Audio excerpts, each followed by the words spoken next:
kulanti wacan oo wanaagsan daawadayaal ku soo dhawaada toddobaadka iyo barnaamijkeennii milicsiga siyaasiga toddobaadkan iyo barnaamijkeena milicsiga siyaasiga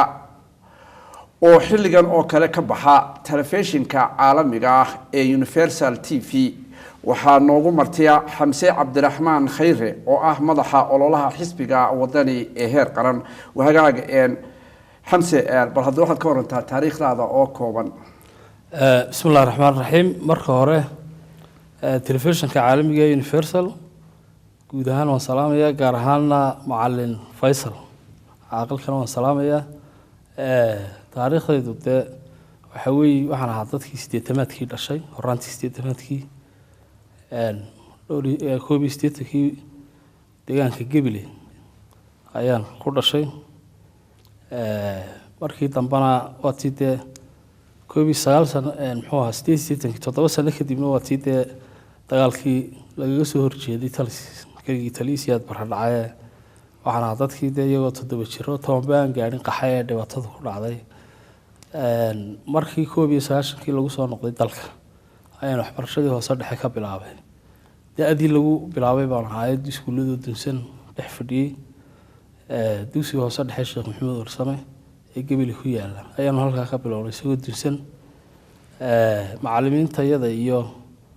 تذكر ديان كيو وحصل لنا بابري يعتبر بها يعني حسوس كارون ولا شيء صعبين بدن خياله تبي رمتي هاي وقت جاء وطن وحكو شريد دي بدوسكي قرن شراركي برعايو ورمي بس سعودي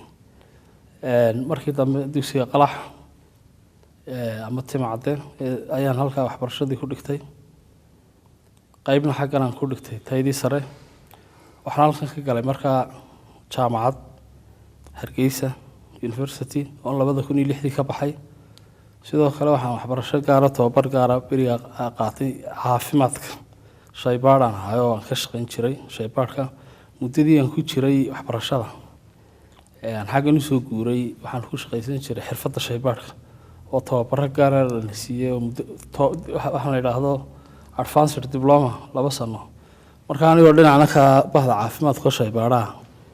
ayaan waxbarashada jaamacadda ku jiray markaan jaamacadda galay runtii anigu waxaan jeclaa caafimaadka waxaan u jeedaa qaanuunka iyo siyaasadda ayaan barto laakiin markaan ma jirin dabadeedna maadadii u dhaweyd baan barto dhaqaalaha iyo ganacsiga 2006 baan ka baxay 2006 markaan ka baxay muddo 5 sano habshiil baan shaqeynay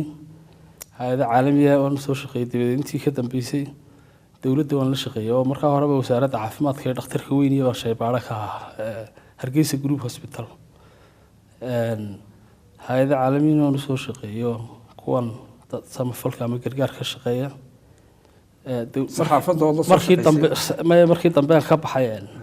markii dambe jaamacadda ka baxay markaa caafimaadkii waan ka wareego waxaan galay aqoontii aan jaamacadda ka bartay waan ku shaqeyn jiray xisaabaadka iyo dhismaha ururada iyo waxaan deedna qaatay shahaadada mastertan online ku qaatay dalka Malaysia aan ka bartay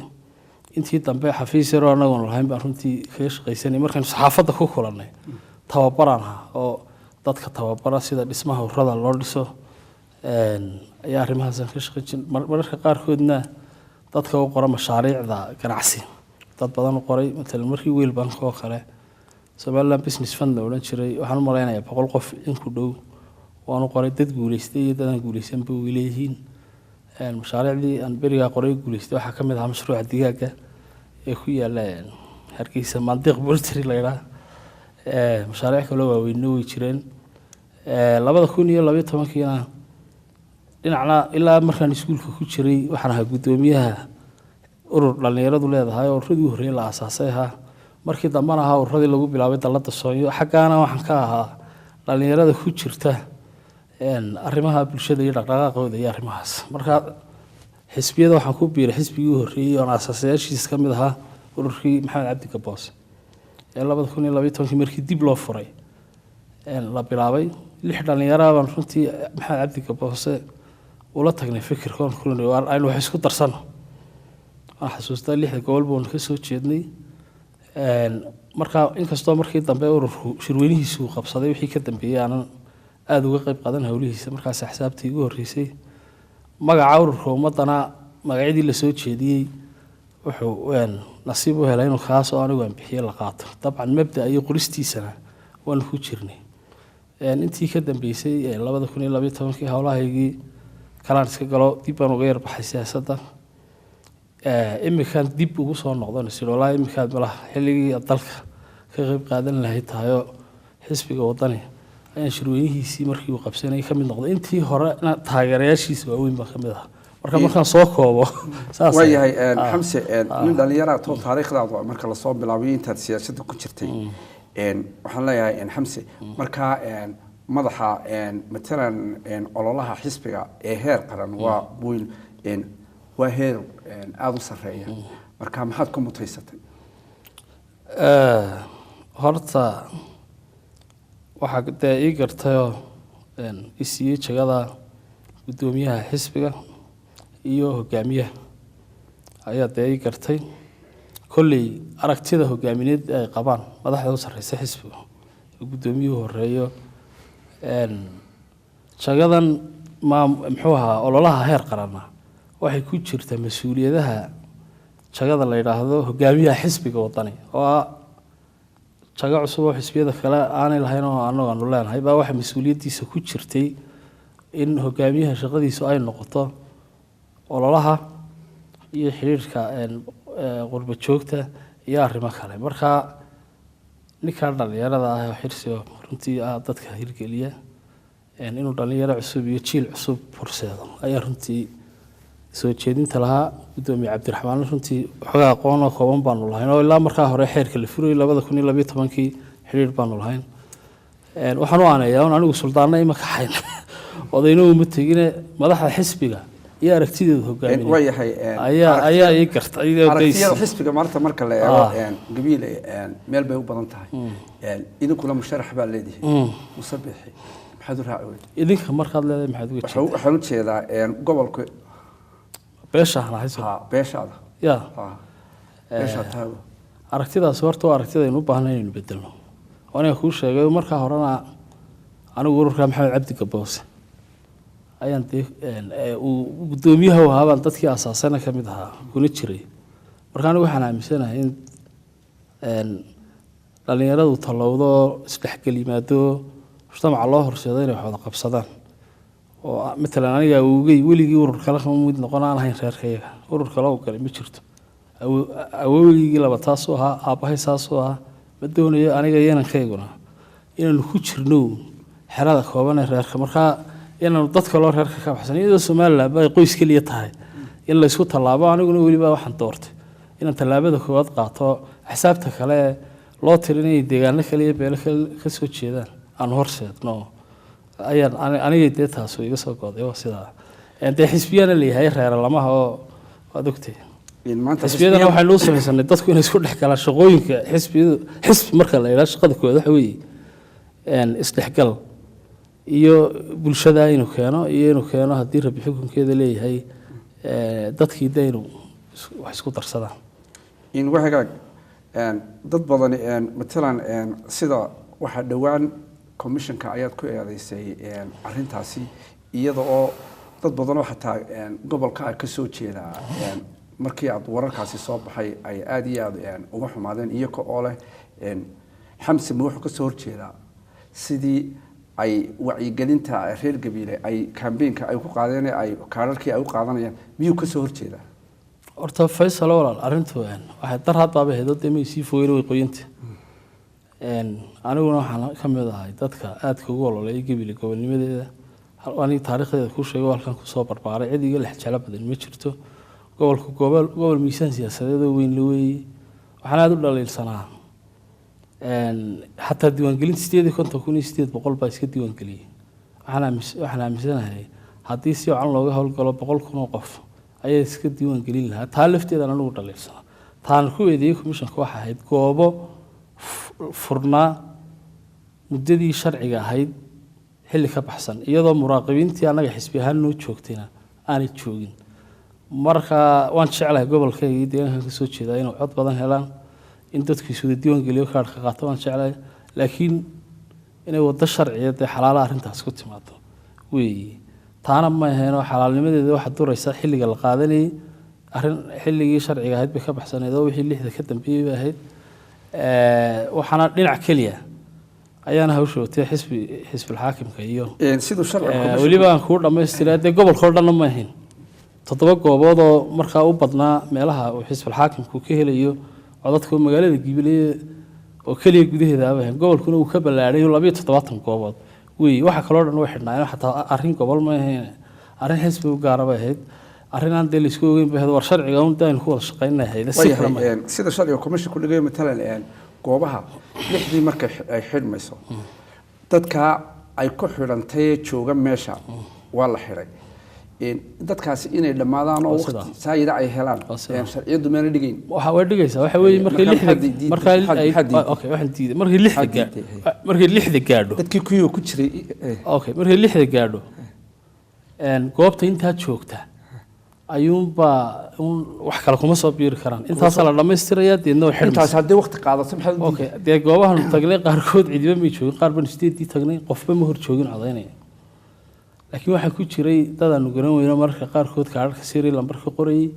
qof bilaadan oo kaar qaadan iyo dad la soo daabulayay oo baabuur lagu siday oo kuyuubo kala go'ana 7 goobood runtii maan wada tagin 4 kamid ah ay suurta galay inaan anigu lugteeda ku istaago laakiin commission waxa sheegay iyagu sidaas inay haydo ma anigu waan ku raacsanahay ma waanan idin markan shirka jireed ka sharciyada waxa weey dadka jooga loo dhameystiraya cid kalena kuma soo biiri karto cid kalena kuma soo biiri waqti haba dheeraaday kuyuuba muu jirineen kuyuuyadu sideedaba imika Faysal way sideeday u gaabnaayeen ba alla ilaah meel baan haweeney ugu tagnay markii dambe gudoomiyaha commission gobolka waxaan ku dadkan taagan haday isdiiwaan gelinayaan diyaar baan nahay u dhameeyo cid kale ayaan ku soo biirin dadkii markii gudoomiyaha weydiiyay cid halkan kaar ka qaadanaysa ma jirin marka qaarkood waxa jira kuyuuye macmala dad la soo wariyo goobta iibka agaasi kale xabsi waxa tay madaxa ololaha heer qaran waxa la leeyahay Gibiley dhinacna uma dhaafo marka oo matalan hawlo badan oo meelo badan ka soconayay aragtiyadaas jira sideedu ah horta laba koofiyadood baan anigu xidhanahay mid waxa weeye madaxa ololaha heer qaran xisbiga wadani oo heer qaran weeye marna nin siyaasi ah deegaanka ka soo baxaya ayaan hootaasina waa koofiyad kale ya waxa weey marka horta burcaaban ka yimid week ka hor markaas aan joogay kulan safarkaygu horeey burcaan ku tagay hadii rabixinkeeda liiboor ama 3 jeer baan tagay wali gobolada Sanaag Solmaan gaadhin waa xaqiiq inaan Gibiley ku badnaa xisbiga oo qaab dhismeedkiisii xisbaan wali dhameystirmeen iyo aniga xidhan koofiyadii siyaasi gobolka soo jeeda ayaan tagay xisbiga wixii markaa imika inta ay dhameystirmayso ka qabyoobay ayaan dadka isugu sii dubaridaa insha Allah ta'ala gobolada kalena waqti badan baan siin doonaa wayahay waxa tahay niyad baa tahay marka la eego gobolka Gibileyna waa gobol aad u ballaaran oo rag badan oo mutacalimiinta waliba u badan marka goboladeenna loo eego rag badan oo rugcadaayda inta waxa la leeyahay xamse waxba kama keeni kare cod kama keeni karo sida loo arkaa marka aragtidaas waxay ku saleysan tahay waxa weey ragga horta waa in la fahmaa horta anigu waxaan cod ka keenay ma Gibiley oo kaliya codka xisbiga ku guuleysanay qaranka oo dhan ka imanaya ay mas'uuliyadiisa saaran dadka waxaan ku yiraahdaa waraan ma yihi ololaha waxaan ahay madaxa guusha laakiin dadku waxay eegayaan siyaasiyiinta koofiyadii aan ku sheegay siyaasi ka soo jeeda deegaanka oo cusub oo soo baxaya ay su'aashaasi hoos tagaysaa ka gudoomiye guusha ahaan waxa la ololaha ma shaqadeedu waxa weey shaqadeedu waa xisbigu guuleysto isbedel caafimaad qaba wadanka dhaco ay guuleysto Soomaaliland in Cabdiraxmaan Cirro iyo ambassador Maxamed Ali guuleysteen way horta shaqadeedu ololaha ma Faysal waxa weey shaqadeedu waa guusha isbedelka iyo hanaqaadka Soomaaliland ka dhacaya guusha Cabdiraxmaan guusha xisbiga wadani way shaqadeedu ma ololu waxaad moodaa inuu ka yarkoobay haddaba su'aasha markaan madaxa ololaha heer qaran ee xisbiga wadani ama madaxa guusha xisbiga wadani heer qaran markaan ahay laygama filay Gibiley oo kaliya cod ka keeno Soomaaliland oo dhan baa laga rabaa waana ka keeni karaan ku cadeynay waxa rag waaweyn oo ruucadaayo oo siyaasiyaaba Soomaaliland ka soo jeeda waxa ogaataa dimuqraadiyadda imika dadka codeynaya cid aniga iga weynima ma jirto daada ugu badan ee codeynaysa waxa weey boqolkiiba 30 dadka reer Soomaaliland waxay ka yiri inta 30 jir madaxda xisbiga iyo hogaamiyayaasha xisbigu iyagoo taa ka fikiraya ay waxay qaateen in xisbiga waddan noqdo xisbi dhalinyaro anigu kelidii ma waxa kamid ahay xisbiga lix xogeeye oo dhalinyaro waxaan kamid ahay gudoomiyaha garabka dhalinyarada xisbiga wadani oo ah xisbigii u horeeyay taariikhda Soomaalida intaan anigu kulli akhriyay ee garab dhalinyaro oo madax bannaan yeesha madax bannaanid bay leeyihiin xisbiga waxyaabo yar mooyaane waxay u dhisan yihiin sida xisbiga ANC ee South Africa ee African National Congress leeyahay waxa weeye adigu wada la socotay waa garabada ugu firfircoon iyagii haweenku xisbiyada kale shuruucdoodu garabamo ogole waxay ogol yihiin xogeeyayaal dhalinyaro shuruucdooda intaan ogahay ma ogola garab dhalinyaro halabuurka siyaasiga iyo qaab dhismeedka xisbigana leh marka aragtida xisbigan waxa weeye inuu mujtamaca qaybta ugu ballaaran oo dhalinyaro rag iyo dumarba inuu noqdo xisbi baahiyahooda ka jawaabay inuu noqdo marka way fududahay inaad fahanto sababta yani yarna ma way dhinaca dhalinyarada hadii u socono waa rag dhalinyaro waan garayna age-ka ma hadda yar laakiin rag badan oo waxaad kamid ahayd sida aan taariikhda ku hayo raggii furay in dhalinyarada oo waliba xisbigan kulmiye xisbul xaakimku uu kaalintii uu weyneed ka qaatay sidii uu dhalinyarada adnaad kamid ahayd raggii markii ugu horeeyay dhalinyarada u waloonayay bal sidii loo furi lahaa da'diyo xulba laakiin maanta dad badan oo daawanaya waxay u arkeen dadka dhalinyarada inay kaalintii loo sameeyay matalan deegaanaha noqotay ama meel kala noqotay inay ka gaabiyeen marka sideed u aragtaa bal in dhalinyarada dambe ay nagu soo biirto qaar waxa la war odayaasheedii baa loo qaatay horta waa runta waxaan kamid ahaa ololihii xeer number 20 ee lagu bedelay sharciga muxuu xeerka doorashada golayaasha deegaanka ee madaxweynaha oo ahaa markii hore inaan xildhibaanada golaha deegaanku ka yaraanin da'da 35 markay soo sharaxayaan golaha deegaanka dadkii ka ololeeyay baan kamid ahaa Soomaaliya iyo dhalinyaro kale iska kaashatay deedna anagii ku guulaysanay inaan 25 ka dhigno madaxweynaha imika jooga madaxweyne muxuu ahaa Siilaanyo iyo golaha baarlamaanka oo xeerka wax ka bedelkiisa lahaa Cabdiraxmaan jooga inta warintii way ka qayb qaateen wax ka bedelkiisa oo guushaasi guul wada leeyahay oo qaranka u soo hitay ahayd laakiin waa runta dad badan baan weydiiyay nagu yiraahdo waa lagu fashilmay golayaasha deegaanka anigu waxaan u arkaa waa run ceebaa jira laakiin waxaan u arkaa qabyaalad weyn baa waddanka ka jirta Faysal oo lodadka ku salaysan lodadka marka odayaashii hore iyo raggii hore is yaqaanay way dacaydeen dhalinyarada dambe soo kacayso waa qabyaalada lodadka weey anigu waxaan u arkaa in golayaasha deegaanka Soomaaliland ay imika jira waa run ceebo way leeyihiin laakiin dad guulo badan way leeyihiin ceebaha ay leeyihiin dhalinyaro badan oo meel badan oo kale loo dhiibay oo matalan marka la doonayo dhalinyaradu inay isbedel keentana in dhalinyaro meel lagu soo dhex tuuray isbedel weyn keeni meeshay waa in isbedelku mid guniye baara noqda shuruucda ay u baahan yihiin ee u suurto gelinaya inay shaqadoodii qabsadaan iyagoo la bedelo sidoo kale deewaani mujtamacuna taageero siiyaan marka matalan dhalinyaro agaasimo guud loo magacaabay oo laakiin wasaaradii aanay miisaaniyad badan lahayn ama xeerarkii ay ku shaqeynaysay aanay dhameystirnayn wuxuu qaban karaa way koobantay waa run oo dhalinyaro laakiin imkaaniyaadkii u baahnaa iyo wax ka bedelkii shuruucdii u baahnaa looma diyaarin marka haddii fashil jiro iyaguna waxbay leeyihiin waxna waxay ka imanayaan qabyada weli ku jirta dhameystirka iyo dib u dhiska qaranka ayay ka mid tahay oo anigu kulay waxay taasuna tallaabo hore loo qaaday waxaanu ka ololeynay waxay in inankeena 35 jirka lagu yiraahdo ma noqon kartid waxba waxaanu beriga sameynay daraasad sharci waxaanu ogaanay 60kii matalan golayaashii deegaanka Soomaaliya markii la dooran jiray shuruucda waxa ku jirtay in xildhibaanka golaha deegaanku noqon karo 22 jir ama 18 jir saasaan filaya 40 sano kadibna xeerarka Soomaaliland ee golayaasha deegaanka waxay leeyihiin 35 jir mooyee wax ka yar ma noqon karo marka taa macnaheedu waxa ummadii 40 sano kadib way saaqiday arintaasuna arin runtii loo baahan yahay maaha waxaynu u baahan dhalinyaradeenu inay golayaasha heer deegaanka soo tababartaan golahan hore waxba inaga xumaanaya golaha labaad ama ka saddexaadna waxaynu filaynaa dhan baa inoo hagaagay insha Allah in loo sabrayno u baahan xisbiyada kale marka aad eegto gaar ahaan xisbigeena marka hore dhalinyaro badan baa Cabdiraxmaan la bilaabay dhalinyaradii dambe rag badan oo rog cadaayo siyaasi ah ayaa ka daba yimid waxa weeyaan way qarsoomeen inta badan marka waxa la leeyahay dadka qaar qolooyinkiina dhalinyarada ah jaranjaradu baa lagu foolaya laakiin hadhowta markay timaado matalan dhinac walba haday ka timaado raggiinaasi dee jaranjaradu baa lagu foolaya aragtidaas sidaad u aragtaa gaar ahaan xisbigiina waay haddii dee lanaga dhacsado ilan baashu waa siyaasada oo lanaga rito waanu haleynaynaa laakiin anigu waxaan u arkaa xisbiga wadani inuu abuuray jawi ay ku kulmi karaan odayaashii hore ruucadaaga ahaa siyaasiyiintii wadankan dib u dhiskiisa kasoo qayb galay taariikhdiisa matalan cabdiqaadir jirdo oo kale haddii rabi xukunkeeda leeyahay odayaasha waaweyne maxamed biixiyoonis iminka gabiile xagga oo kale waxaa la sheegaya inuu alibtimaacad oo kale soo gelayo abiiba soo socdo runtii maantadan gabiile markaanu ka nimid aanu xafladii gogol xaadhka markuu xaggan kaga biirtii ku xigtay wadnay aad baanu runtii ugu niyadsannahayo xisbigana waxaa abuuray gole ay ku kulmi karaan mujtamaca qaybihiisa kala duwan oo annaguna tamartii iyo xooggii iyo halabuurkii iyo aragtidii cusbeed baanu xisbiga kusoo darayna iyaguna waxay kusoo darayaan haddii rabi xukunkeeda leeyahay xikmaddii iyo haddii rabi xukunkeeda leeyahay waa aragnimadii hore iyo marka wax fiican oo qurux badan baa ka dhalan kara marka jawi saasa laysu yimaada mana aha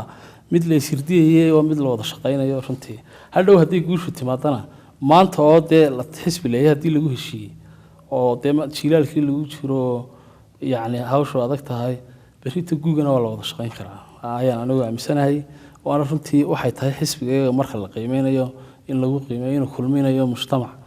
qaybihiisa kala duwan waa xisbi dadku leeyihiin markaan soo koobo xisbiyada qaarna waxay haystaan inay iyagu dadka leeyihiin xisbiga wadan marka waa xisbi dadku leeyihiin dadkii reer somaliland oo dhan baa ku jira sida waayahay saxaafadda waad la shaqayn jirtay oo waxaad ka mid ahayd in badan inagu isku baranay saxaafadda marka kaalinta saxaafaddu bal maanta xisbiyada waxa xisbiyadii ayaydu ku milmeen idinka markaa bal hadda sideed u arkaysaa si saxaafaddu ay u noqon lahayd mid iyadu kaalinteedii qabata oo xisbiyaduna iyaku aan ololayaasheedii aan ku dhex milmin sideed u arki lahayd horta walaal faysal adiguna de waxaad ka mid ahayd ruucadaayada dhisay saxaafadda xorta ilaa iminkana dee macallin baa too raggaad soo saartay oo fara badan baa shaqeeya anigu waxaan odhan karaa guushii ugu weyneed ay somaliland gaadheen waxa weeye intii ka dambeysay 1991 inay hesho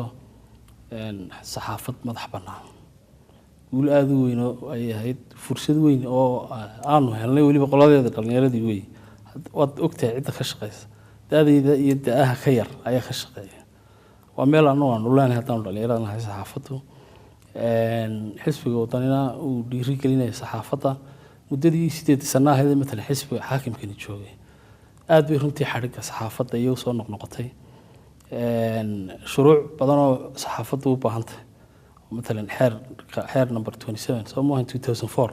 حيرka saxaafadda wax ka bedelay kaabis buu baahnaa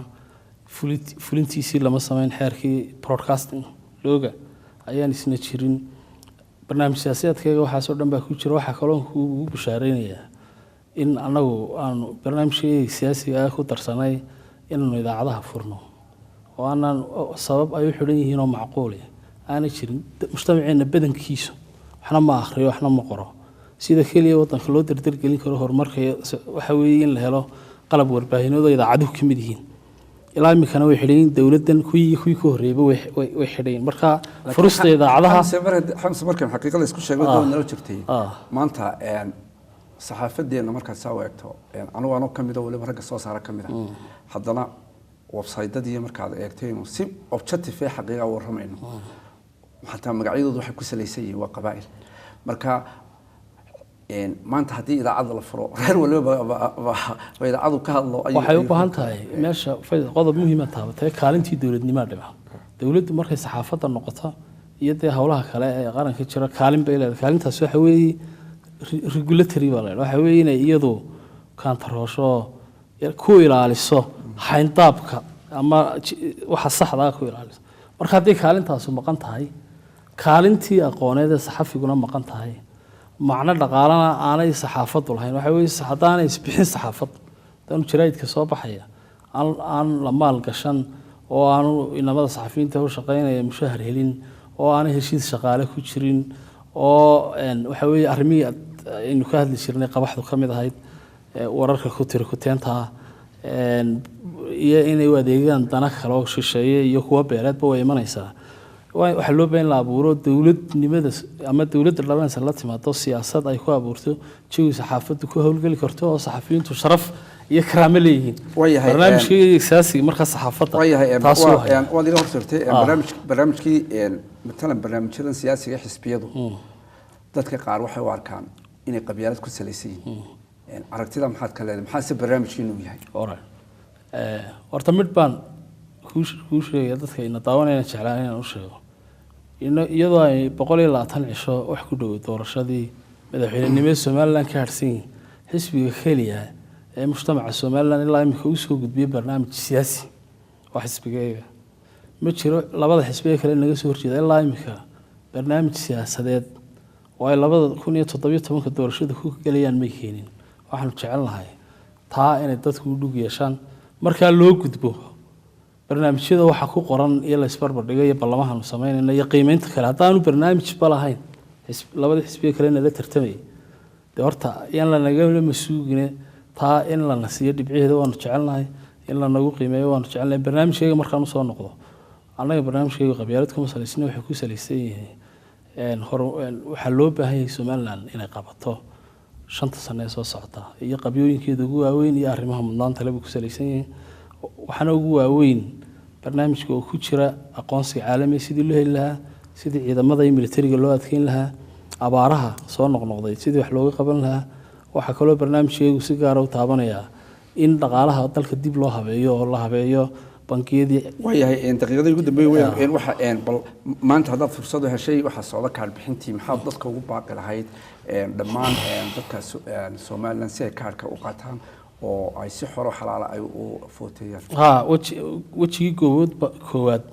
ayaa degmooyinka qaarna dhamaaday degmooyinka qaarna maalin ka harsantay 14 cisho kale ayaa gobolada Maroodi Jeex iyo Togdheer laga qaybin doonaa waxaan aad ugu boorinayaa dadka reer Soomaaliland inay kaarka qaataan anagoo duruufaha kaarka ay ku jiraan haddana dawladnimadeenu dimuqraadiyad bay ku dhisantahay dimuqraadiyadduna dad bay u baahantahay haddii ay dad weydo waxa weeye xalaalnimada qarannimada ayaa dhibaato badan soo gaaraysa aad baan runtii u boorinaynaa 14 cisho haray in xisbiyada iyo cid walba ka qayb qaadato wacyigelinta oo aan runtii dareensanayn aad u hooseyso si fiican looga hawlgelin dadku inay kaararka qaataan oo ku boorinaynaa waa wadada kaliya ee dhismaha qaranka aynu ku wadi karno haddii tan la waayo xisaabtan iyo tartankan iyo kaararkan wixii kale waa fowdo iyo dhibaato marka aad baan runtii u boorinayaa aad iyo aad u mahadsan yahay kaasi waxa uu ahaa Xamse Cabdiraxmaan Khayre madaxa ololaha xisbiga wadani ee heer qaran daawadayaal toddobaadkan barnaamijkeennii milicsiga siyaasiga intaasi ayaan ku soo gabagabeynaya tan iyo intaan ku kulmi doono aad iyo aad ayaan u mahadsan yahay Xamse shukran